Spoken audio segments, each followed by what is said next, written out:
দেশের বিভিন্ন এলাকায় তাপমাত্রা বাড়ার মধ্যেই ৪ অঞ্চলে কালবৈশাখী ঝড়ের আভাস দিয়েছে আবহাওয়া অধিদপ্তর।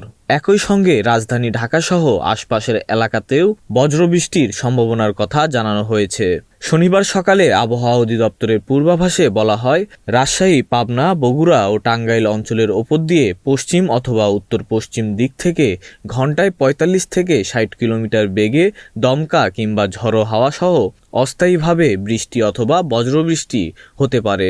সম্ভাব্য ঝড়ের কারণে এসব এলাকার নদীবন্দরগুলোকে ১ নম্বর সতর্ক সংকেত দেখাতে বলা হয়েছে। আবহাওয়াবিদরা জানিয়েছেন, দুপুরের মধ্যেই এই পরিস্থিতি তৈরি হতে পারে।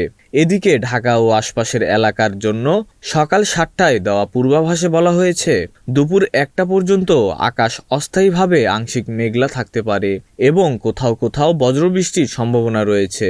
তবে দিনের তাপমাত্রা প্রায় অপরিবর্তিত থাকতে পারে। আবহাওয়া অধিদপ্তরের তথ্যমতে আজ সকাল ৬টায় রাজধানী ঢাকার তাপমাত্রা ছিল ২৫.৬ ডিগ্রি সেলসিয়াস। আগের দিন একই সময়ে যা ছিল ২৩.৪ ডিগ্রি সেলসিয়াস।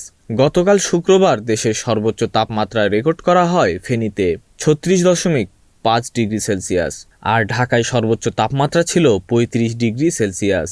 আবহাওয়া অফিস জানিয়েছে, দেশের বিভিন্ন অঞ্চলে বজ্রমেঘ সৃষ্টির প্রবণতা থাকায় আগামী কয়েকদিন আবহাওয়ার এই অস্থিরতা অব্যাহত থাকতে পারে।